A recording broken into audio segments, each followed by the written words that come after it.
2016. This is interviews, music reviews, opinions, and more. This is The Hotter Show. What is up, everybody? We are Rolling Audio here today on episode 274 of The Hotter Show. I hope you guys are doing absolutely fantastic. Thank you so very much for tuning in and clicking that play button on, rather late episode of the show here this week. But, I wanted to still make sure I got something out for you guys here this week that was new. Because I put up a post a few days ago that I was looking for some breakup stories because I just randomly decided, I was like, you know what? It's been an interesting year. And I've heard a couple really just crazy stories about breakups this year. So I was like, let's just see. Let's put the feelers out. Let's see if I get any stories that are, either really just scummy or they're just literally crazy or they're just really bad.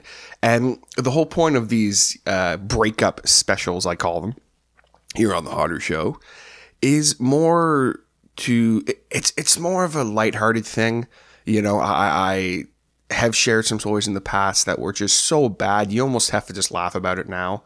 That's kind of the main point of the whole thing. But then also I kind of realized that, there might be people that are trapped in somewhat similar situations as some of these people. And they may be like, hey, maybe I can get out of this situation, or, hey, I can relate to that. Like, oh, I'm not the only one that went through that. And it can almost be like a very cathartic thing. So that's kind of what this is almost turned into, is more of a cathartic release for the people sending me these stories that I can then read and respond to in my own way. And I got sent two doozies. Okay, like doozies. And I decided to just make those two kind of the main ones I'm going to focus on. And then I'm going to have a story actually of my own that I have not shared on this podcast in a very long time. And it is a breakup story of my own, of me being dumped. And it's a pretty funny story. I'll kind of go into more detail than I usually do because it's been like almost 10 freaking years. So I really don't, it was almost another lifetime ago. And again, I look back on it and just, I chuckle and it's fun. So we're going to have fun with that here today. Before I move on, I of course want to thank everybody for the support last week. It was a hell of a week last week. Definitely one of the hardest weeks I've had probably ever. For those who are not aware, we unfortunately had to put my cat Steve down, those who are regular listeners of this show know that I am a massive cat dad, and I love my cats like they were literally my children. Steve in particular was like, everyone who met Steve said that he was just like the best cat ever. He was so chill, his temperament was so gentle, and he just loved everyone and just wanted to be loved. And he was just the best cat. And thank you so much to everybody who commented and who messaged me and who texted me. It really meant a lot that so many people who, especially through this show, man, like people who, came to my old apartment and got to hang out for a little and interact with me in person and, see him and stuff. Like it just meant a lot. So thank you so much to everybody, who reached out and just was really cool about it. Kind of threw me through a loop last week. I think I'm still kind of sort of not quite back on my, I'm still kind of in a bit of a weird funk with my productivity, especially with podcasting. I'm not going to lie, doing this, doing the editing for last week. And then now even sitting here right now and recording, I'm not going to lie, it's hard because he usually hung out with me all the time when I recorded and edited. He's usually sitting right over there. And, unfortunately he is not here anymore, but he's always with me, and it's good, man. The good memories and everything that's just that's what you got to stick with. But I just wanted to say thank you to everybody who was really cool about it, because it just meant a lot to me and Sam and our family. So thank you so guys very, very much. I appreciate it. But with that all out of the way, we are ready to jump into this breakup special here today. But of course, before I do, real quick, I need to talk to you guys a little bit about why my beard is feeling so fantastic thanks to my friends over at Mean Beard. Hey man, is your beard dry? Got some major itch going on, or maybe you are a sufferer from the dreaded beard dandruff. If this sounds like you, I've got the solution. Make your beard the meanest it's ever been with Mean Beard. Mean Beard is an exceptional beard care line offering the world's meanest beard oil, beard balm, both of which come in 5 different scents. They also offer a one-of-a-kind beard enhancer, Mean Whip. Their products are specially formulated with the richest natural carry oils and the finest ingredients to help you grow a glorious, healthy, and full mean beard. Proudly made in Ohio, USA for the meanest beardsmen. Now, I personally have used these products for over 3 years, and I can tell you without a shadow of a doubt that they are amazing, and it has truly helped my beard so much. Not to mention that the people responsible for this company and behind this company are freaking amazing human beings. Can't say enough great things about them. Check out their beard care products, combs, and swag on the web at meanbeardco.com. That's mean, M-E-A-N, beard, B-E-A-R-D, co.com. When you go on there and check out, be sure to use my code MB15TJH. That's all uppercase MB15TJH. And you'll save 15% off your order. 15%. What are you waiting for? Go on there right now, and while you're at it, be sure to check out Mean Beard on Instagram, as well as join Mean Beard's community on Facebook. And always remember, folks, it's not just the beard, it's the attitude. All right, guys, Harder Show Breakup Special, Volume 4, I believe. Yes, Volume 4. And as I said in the intro there, I've got 2 really, just crazy stories, and I was like, you know what? I'm not going to make this a super long episode with a ton of stories. The 2 stories I was sent, the one in particular especially, I was like, you know what? These deserve some time. These deserve to kind of be their own thing. And then also I figured, you know what? Let me share a story of my own that I have not told on this podcast since the very first Breakup Special, which was, 4 years ago, give or take, somewhere around there. So I was like, you know what? I think it is high time that I share that story again, because now it's been a few years. I think I can look back on it, with a little more understanding and a little less, a little more in a fun way. I think I always have looked at it that way once I got over that breakup, because it was just such a funny way of being dumped. It was just ridiculous, but such is the way.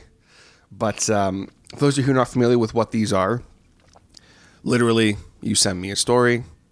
I either change the names or don't mention names at all. And then I kind of just react to your story and give my thoughts on it. And hopefully, it is a kind of a cathartic thing for them. That's the main goal of this. And hopefully we can all kind of go, hoof, and be a little entertained by it. So that's kind of the idea behind these. Now, the first story that I have is very interesting. And it is a perfect, I guess, I don't even know if I would call it a cautionary tale, because, this person knew something was going on. So it's kind of like sometimes trusting your gut, I guess, maybe. I don't know. It's kind of a tricky situation. But usually, if your gut tells you something's going on, something's probably going on. But again, no, not like it was this person's fault, because they kind of sort of knew something was up. So you got to trust in your partner. And unfortunately, this backfired. But that's just life, and it's been a long time. So anyway, without further ado, let's jump into this first story. So I dated this guy for 5 years. 5 solid years. Things were great. We never really fought. We had the same interests. And at one point, he was even looking into engagement rings. So it sounds like a very, healthy relationship. Then he went to one of the mandatory rounds of trade school where we met. Little did I know that a friend of his he hadn't seen or spoken to during our relationship was also at that college. Dun, dun, dun. Last I saw on New Year's, when we were all at a party together, she was engaged and her husband was there, and he seemed pretty chill and fun. So they had a good rapport. At some point, In the following few weeks, the two of them had broken up, and my loving boyfriend was there to comfort her. Oh boy. In more ways than one. His phone was going crazy one day while he was in the shower, so I took a peek. And there were messages from her that basically had confirmed what I was thinking. I'm assuming, like, you know, they were lovey messages or something of that nature, which, you know, that's a horrible way to find something out. So when I asked him about them, he shrugged it off, saying I was overthinking it, and he loves me so much, and I have nothing to worry about. Again, at the end of the month, I asked him about it again, because we were starting to spend less and less time together. And again, I was told everything is fine and that he loves me so, so much. One day in the car, I said to him, if you're ever going to break up with me, please don't blindside me. Please let me know things aren't working, so on and so forth. Which is a very, you know, mature thing to say. He said he swears he will and that everything is great and I have nothing to worry about. That takes us up to a few months later, where one day he picks me up from work and is acting all funny. I asked him if he's okay, and he said, yep, that his stomach just hurts. We finished our running around and go back to my house, where he proceeds to sit in his car and break up with me in the driveway. All the while getting a bunch of non-stop texts. His parents had just left on vacation for the week, but his phone wouldn't stop.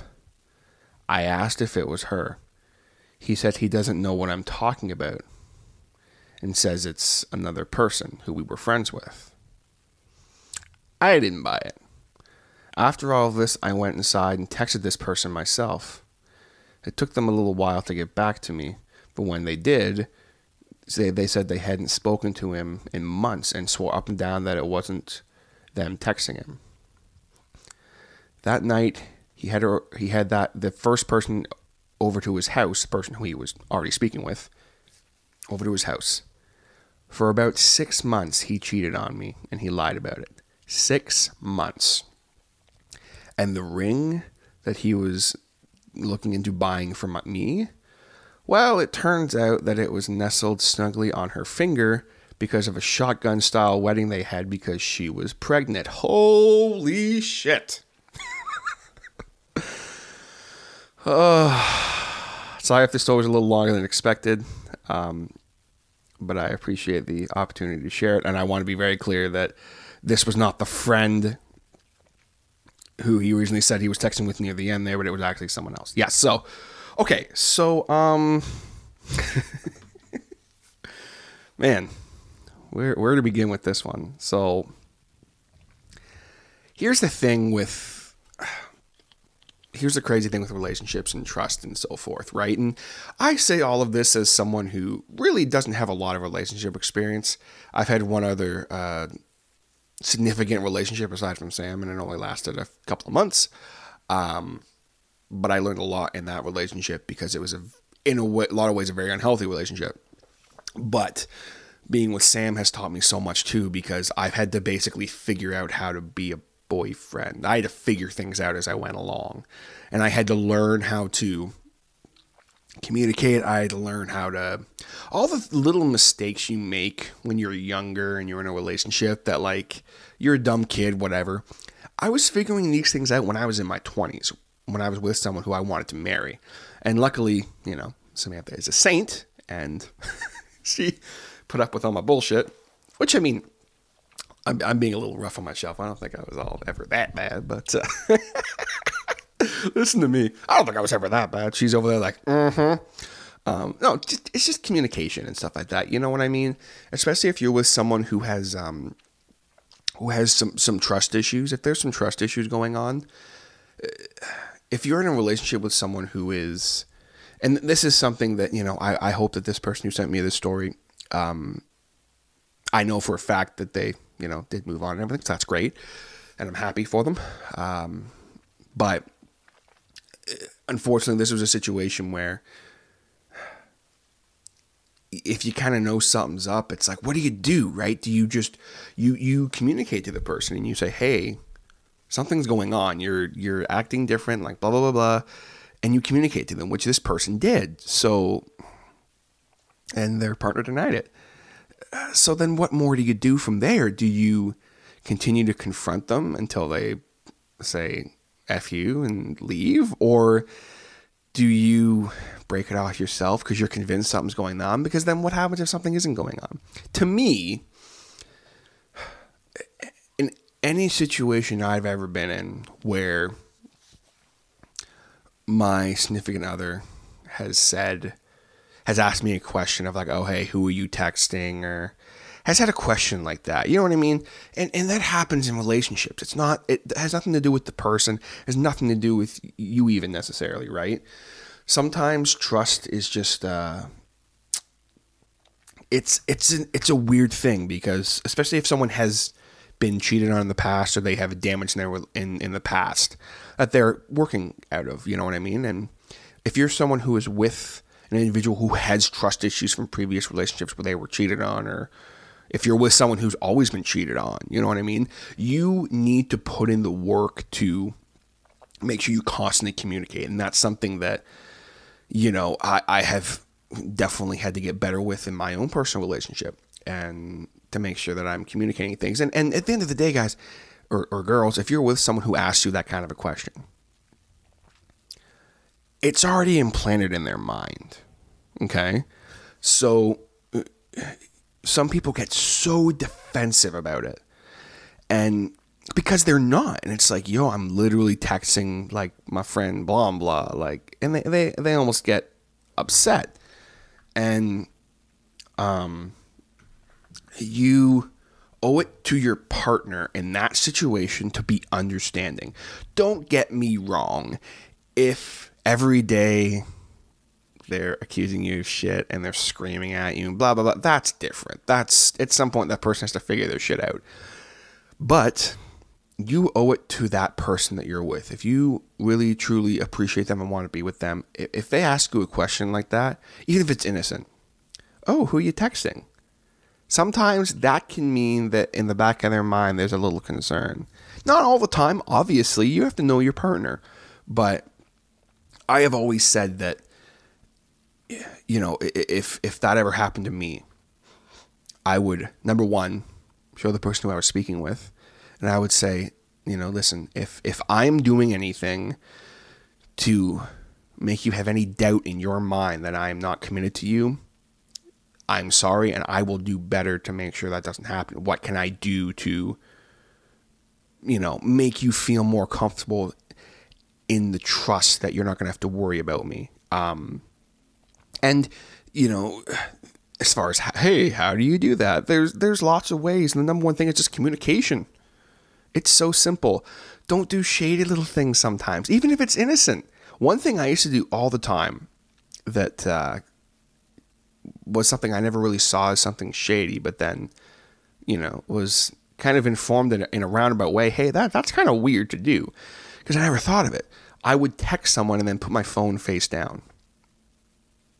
Some people may not think that's a big deal, but I would speak with people who, you know, were cheated on before, and that was one thing their partner would always do. They'd be very secretive with their phone in that kind of ways. They wouldn't necessarily like put a lock in their phone or whatever, but like they would just be very secretive that way. And it's like, I do that all the time. I never really thought of it.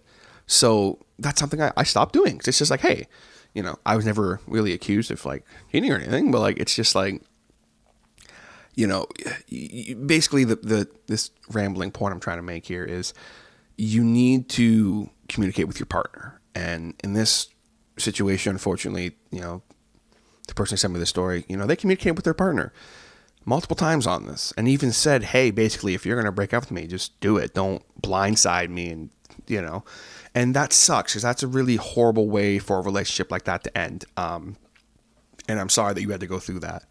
I'm glad that, you know, I know you were able to kind of move on and that you're doing great. So that's awesome. But, you know, as someone who was blindsidedly broken up with too, not anywhere near the same the same situation.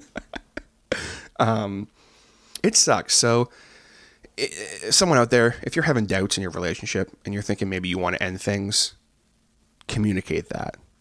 And if you speak with your partner and the things that you're having issues with can't be solved, do it the right way.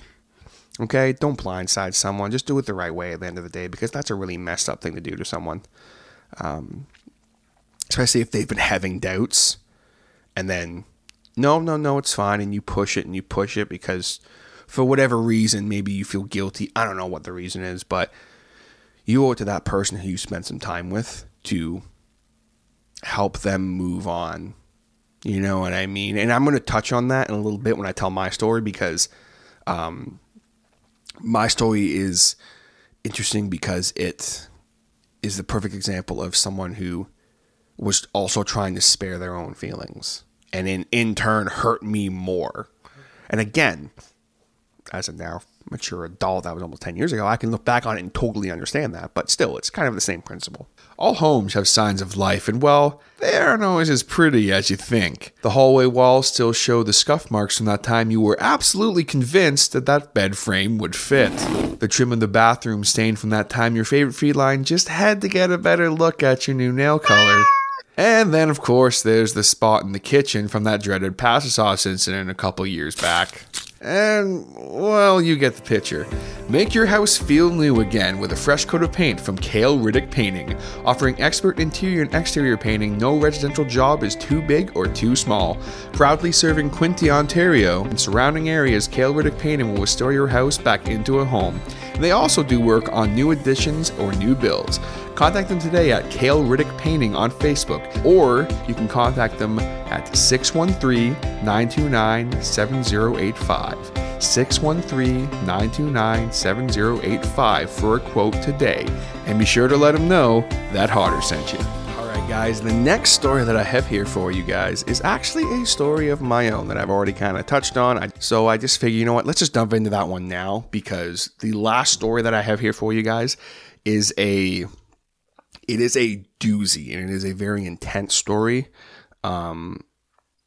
So I'm going to save that one for last, because I think it deserves to kind of be the focus of this episode, just because of how intense it is. And, you know, it's a heartbreaking story that, you know, somewhat has an okay ending, I guess, in a way. And I know this person. So it's, I knew the other person too, obviously, but I know this person. And, you know, have a rapport with them and everything. I speak with them all the time. So it's definitely something that was very intense for them to share. So my story is definitely not that intense. So we're going to go with my story. So for those who do not know, if you know me, you've already probably heard this story. So you can maybe skip ahead a little. But before I met Sam, the love of my life, the best person in this world, I was with someone else for about 3 months, give or take. I don't even really remember anymore. I think it was like 3 months, give or take. And this individual was actually my first relationship I was ever in.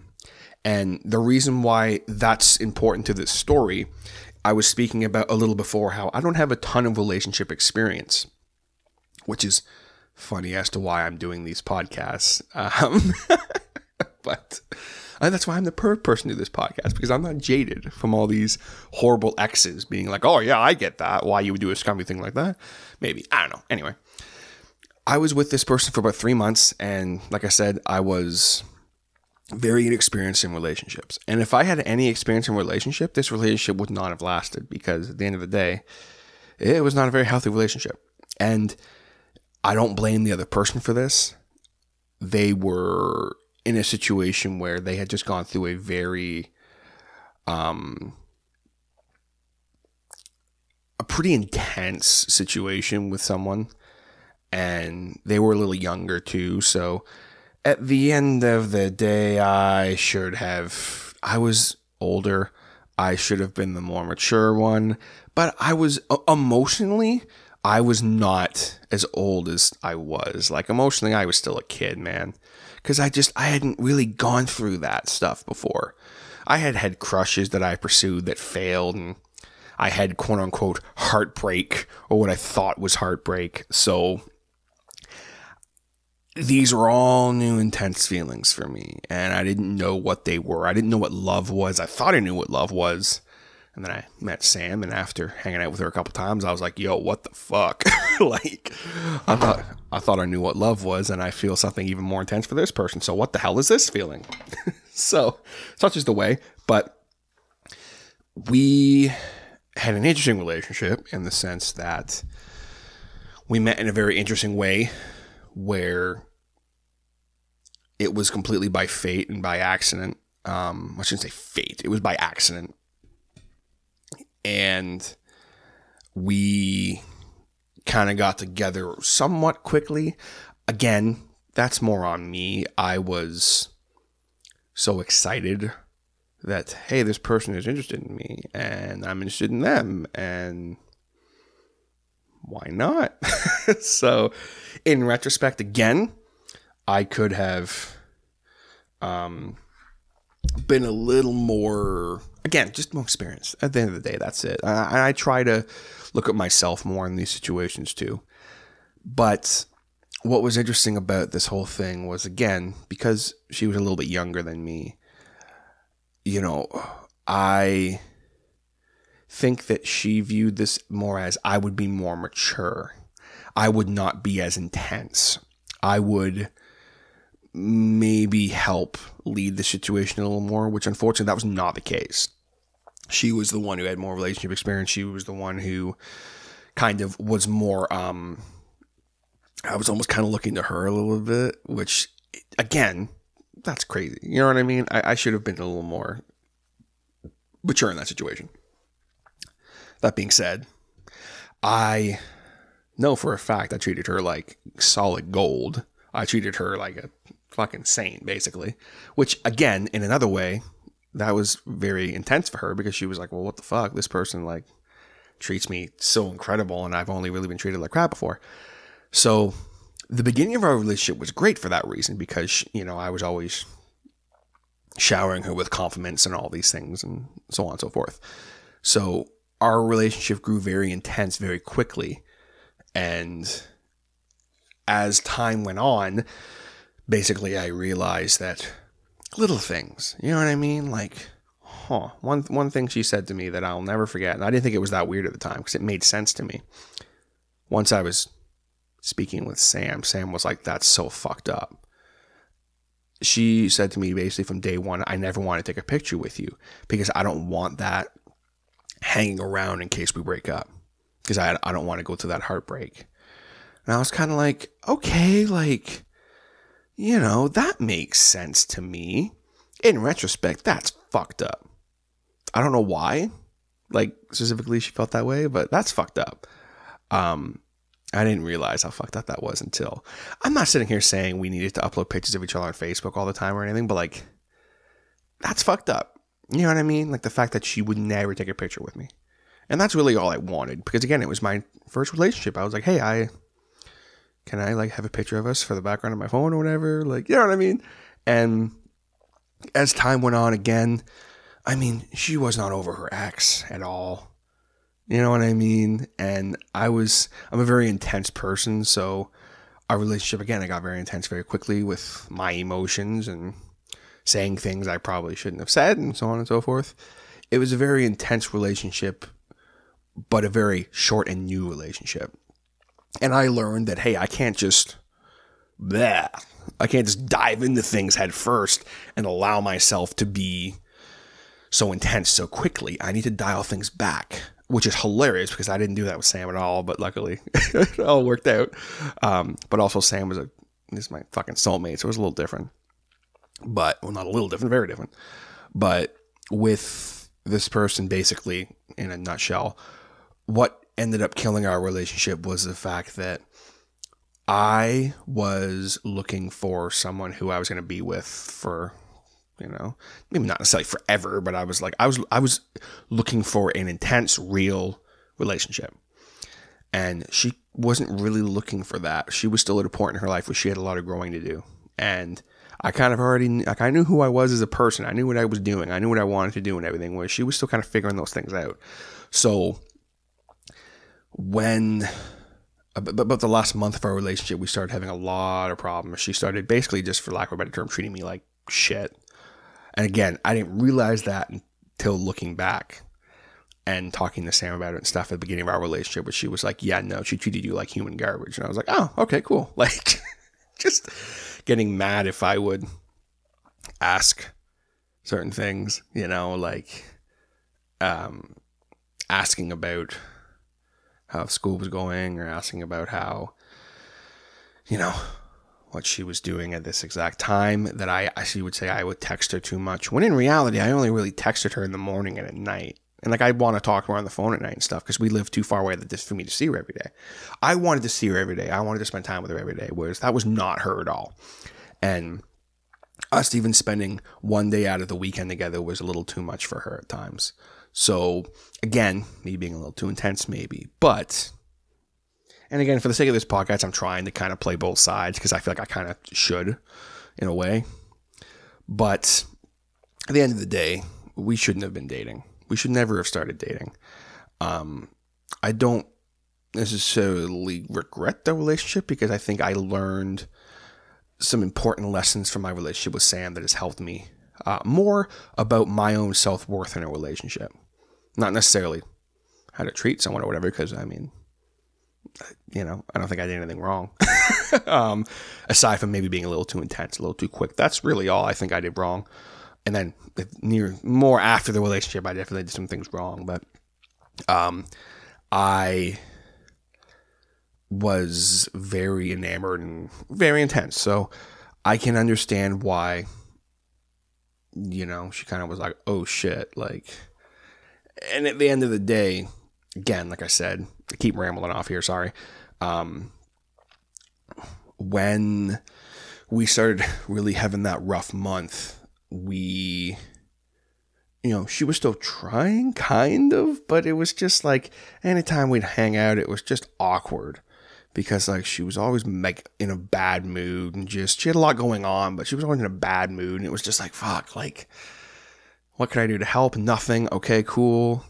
And it just started making me feel like crap, because I'm like, you know, like, I only get to see you like once every couple of weeks, and when I see you, you don't even want to be here.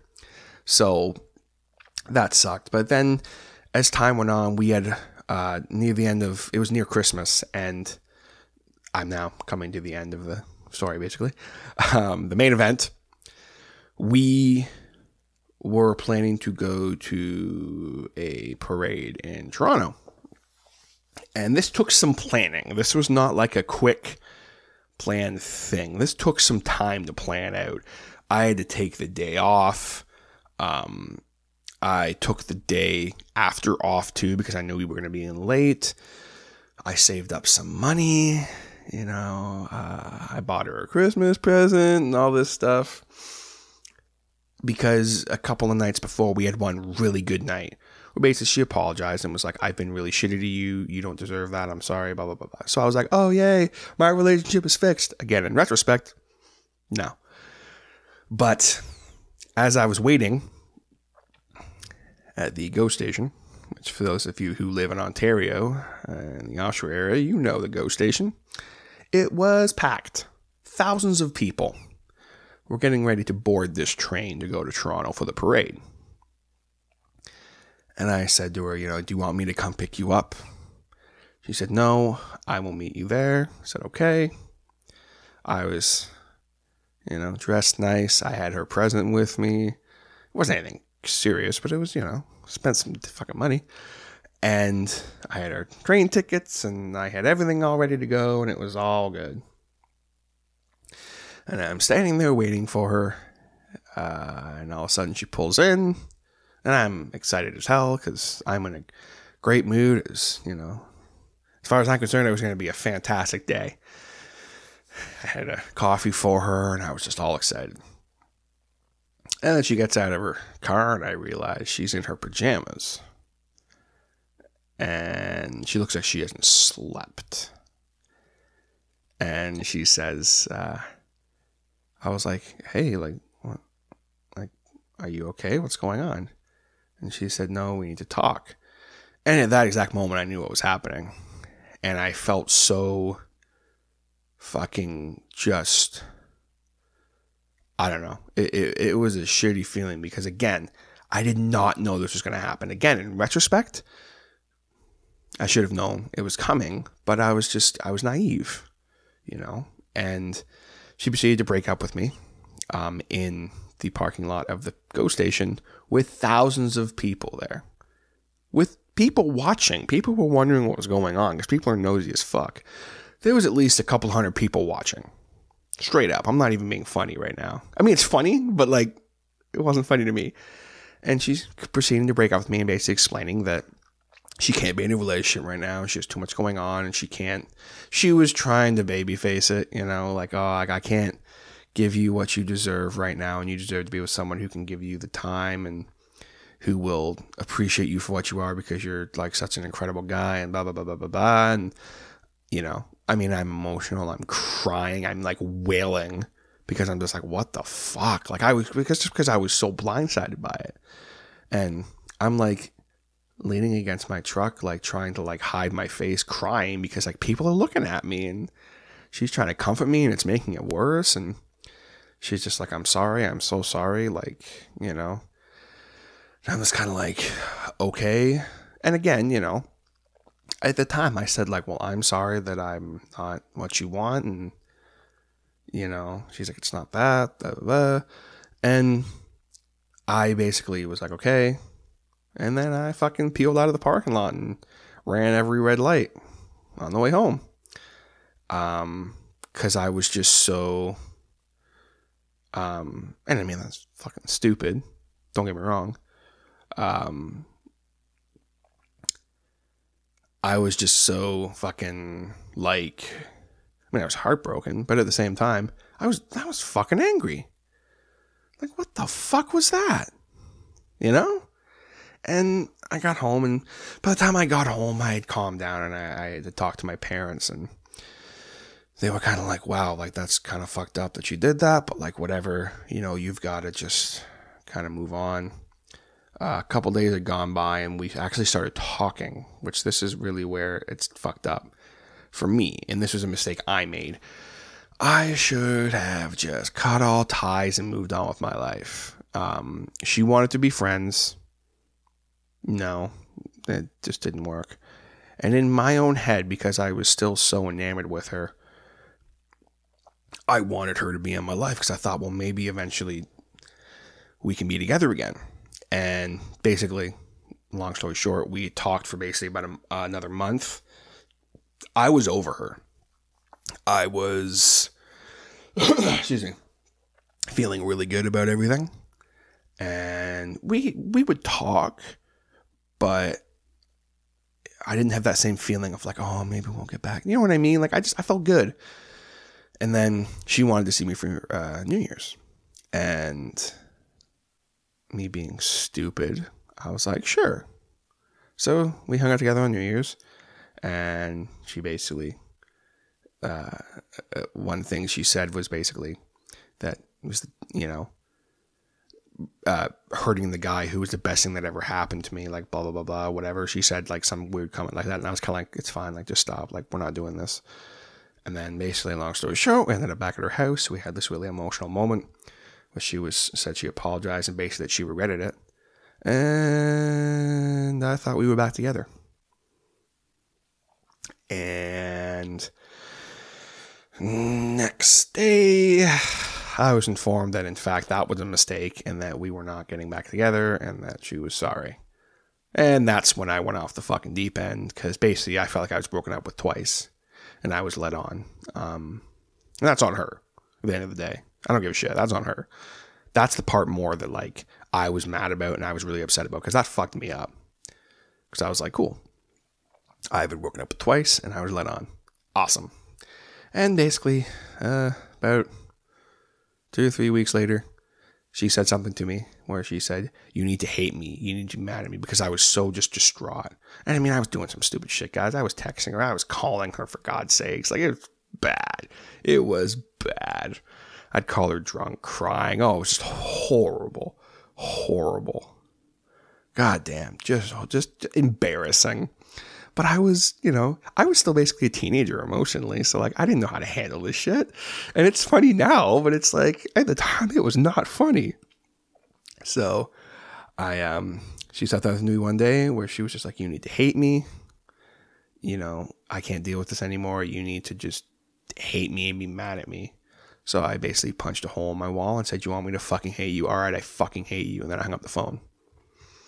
And that was it. Never spoke to her again. Actually, that's not true. I have run into her a couple times. And whatever, it's all good. I can be civil. But yeah, when the last thing someone says to you is you need to hate me, you don't really want them in your life. And luckily, about a week or two after that conversation, I'd kind of gotten over it. I had this really intense night where I was drinking a lot. And the next day, actually, my buddy Pat and I were hanging out and we were playing music. And we have this recording of this song that I wrote all on the spot and played all on the spot that basically was my kind of here's my final bit of thing. I need to get over this. Went home and had myself an emotional day. And then the next day I was like, I felt there's a weight off my chest. Interesting. And then like a month later, I was with Sam. I met Sam. So if this story teaches you folks one thing, it's that sometimes at your darkest hours, or once you get past your darkest hour, you can find the light of your life. And I'm so fucking grateful that I was able to get through all that and get over that and everything to then find the best thing that ever happened to me and my wonderful, beautiful fiance, Samantha Light. So yeah, that's my story. Hope you guys enjoyed it and you can get a chuckle out of it looking back on things. All right, so the last story that I have here for you guys, it's a doozy. It's intense. I was saving it for last. It's a really messed up story. I'm not going to lie. Very intense. The individual said to me, because again, I don't use names or anything. He said, if you find anyone that has a better story, I will buy you a sandwich. So, yeah, this one pretty much takes the cake. I don't even really have a lot to say about it. It's just, it's intense. Definitely the worst breakup / marriage ending story I have ever heard in my entire life. That just is bad for all parties involved. But anyway, without further ado, here we go. So, myself, I'm reading this as the person for the record. This person and myself have been dating for 5 years, and we had a daughter together. We were high school sweethearts, though we were dating a few years back then before reconnecting and started a family together. We had everything. We each had a kid from a prior relationship. Everyone got along really well. Nice house, good job, etc., etc., etc. Basically, a very good situation, We were also inseparable. We loved going to concerts, Jay's games. She attended many events with me. We loved wine, music nights, all that sort of thing. So it's a really nice, healthy relationship. She had a job with Providence Care, which provided in-home care for many clients within the community. And she was really great at the job. She took the time to get to know her clients, got to know them on a real personal level, and took a lot of pride in her work. That included going above and beyond. It wouldn't be unusual for her to say, client X is in the hospital and I'd like to go cheer them up, so I'm going to make cookies, take them to him or her. I always wholeheartedly encouraged her to do this. She would clear it with her work's head office and get paid for an hour's work too. I thought it was wonderful she had such compassion for people in the community, which, like a lot of charitable efforts I've done myself. One night, she had come home to tell me a certain client was in the hospital and wanted to visit, but work didn't have the hours to cover it. Her solution was to visit anyways and just keep the visit private. This person did not have local family or many friends, and she wanted to cheer him up. Of course, I encouraged this, saying, as long as you don't think he'll get in trouble at work, I think it's a great idea. So about a week later, she says that she wants to go see her client after we put the kids to bed. The timing was unusual. It was late, but I didn't think much of it. It was a Sunday night, so I figured she'd be home in an hour or two, since we both had to work in the morning and the kids had school. This was about 8 p.m. By 10:30, I was falling asleep on the couch watching wrestling, so I shot her a quick text to say, hey, I'm heading to bed. I woke up around 1:30 a.m. to use the bathroom and noticed she wasn't in bed. Weird, I thought. Maybe she's on the couch or in one of the kids' rooms, or so she wouldn't wake me up. I check all around the house, basement, living room, kids' room. She's not here. Then I check my phone. At 1:30, I have a text saying, oh my God, I didn't realize it was as late as it is. One story ran into the next. So I tried to call her.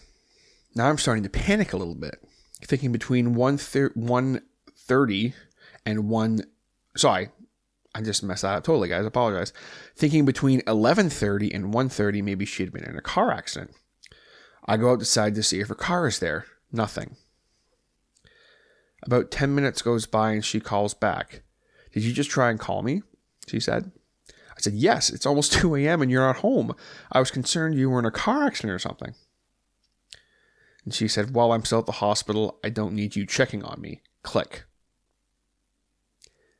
Well, now that's really weird. She had no reason to be mad at me. We never really bicker with each other, and if we did, it typically blew over pretty quickly.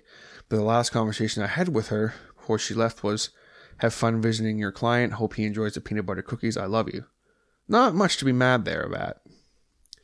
About 20 minutes goes by and she comes into the house and she's ready for a fight. How dare I call her?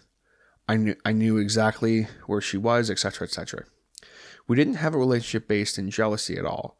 I had never questioned her whereabouts in our entire relationship until this night, when at 1:30 a.m. on a school night, work night, she was nowhere to be found. The fight continues for a few minutes and I say, forget this, and grab my car keys to head to my mom's. At this point, it's getting close to 2:30 a.m. I drive about halfway there and then say to myself, am I really going to wake up my mom for this silly fight? Decided against it and turned around.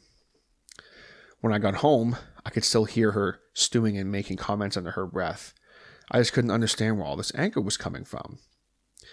Now, I'm not exactly sure what told me to do this, but there was a pit in my gut, and it was saying, you need to look at her Facebook messages.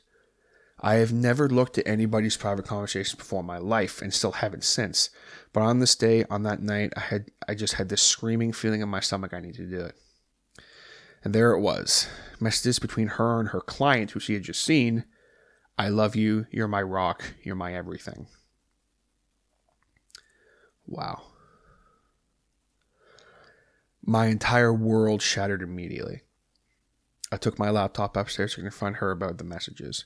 Her response was, I didn't send those. I guess a ghost logged into her Facebook account or something. I was pretty hysterically upset, which is understandable as hell, obviously. There was absolutely zero problems in our relationship, at least obviously that I was aware of. She gave me no indication anything was ever wrong. No, hey, we need to talk or anything at all like that. Quick side note, he said to me, I have never hit the character limit on a Facebook message before, LOL.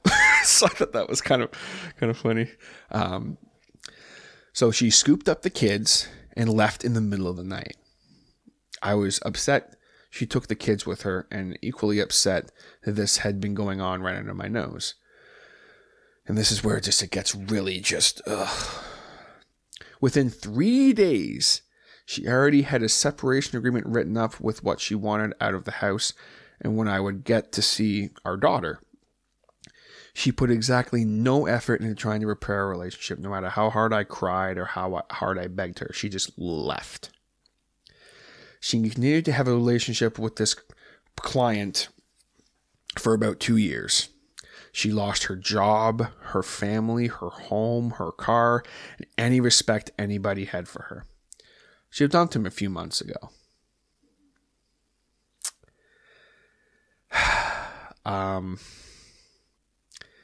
Yeah. And, this is something that obviously, this affects you the rest of your life. I mean, I know this guy, and he's one of the nicest, best people I've ever met. Does a lot of good in the world and everything with the charity work that he does and things of that nature. I'm being very careful what I say because I don't want as much as I don't think he would care if I said who he is and everything, I just don't like to do that on these. That's just how I do these. But, you know, I kind of knew the story a little tiny bit, but I didn't know the full extent of that's what happened. And that's heartbreaking. The one thing I will say is, you know, he did get 50-50 custody of his daughter. So he's able to see her and spend time with her and stuff, which is awesome. Because that's the one thing that out of all of that, as much as it's heartbreaking about the relationship and everything, the fact that she took the kid, like, that's fucked up. I don't know. That's just, I don't get that. If there's one thing people, and I mean, you know, I've never been divorced, obviously. I wasn't a child of divorce or anything. So I don't know what it's like when, like I always say to people, like, look, if you're going to get divorced or whatever, like, you need to do everything you can. If you have kids, I don't give a shit. The most important thing you need to worry about are your kids. To me, it doesn't fucking matter. I don't care.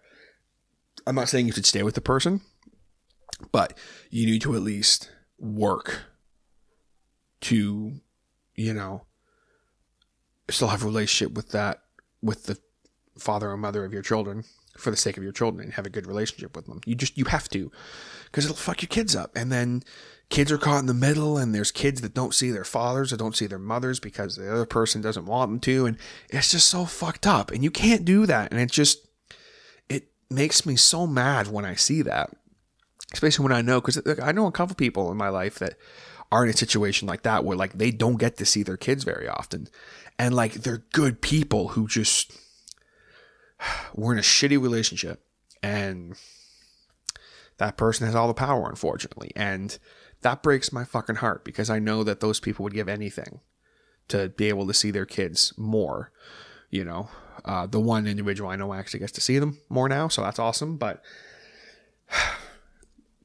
what do you do? Like, usually I kind of like give my quick thoughts on the situation on these relationship specials here, breakup specials or whatever. But what do I say about this other than just it's fucking heartbreaking? I don't know, man. I don't really know what else to say. I'm you know, very thankful you shared that story with me, man, and I hope it was kind of a bit of a cathartic thing for you too, being able to share it. And you know, it's intense, man. Just if you're out there and you're cheating on your partner, or you're having thoughts or anything like that, just communicate things. I don't know. Just communicate. I'm not happy.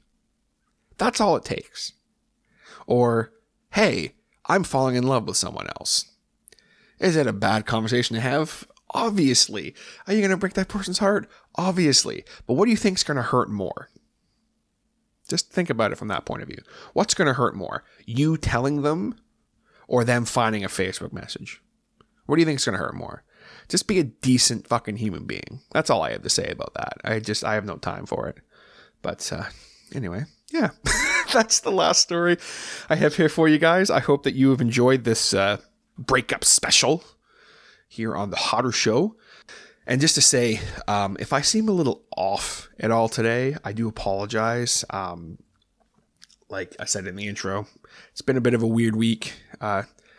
And this recording session's been a little strange. Just, you know, I've had some weird emotions, but it's been fun. I've enjoyed getting this, well, as fun as it can be, to share stories of, you know, people being broken up with and their lives falling apart and everything. But it's, again, I think it's a good cathartic thing for people. So I hope that you guys have enjoyed it from that point of view. But also, before I started recording, we actually got Steve back. We did have him cremated in like a little thingy.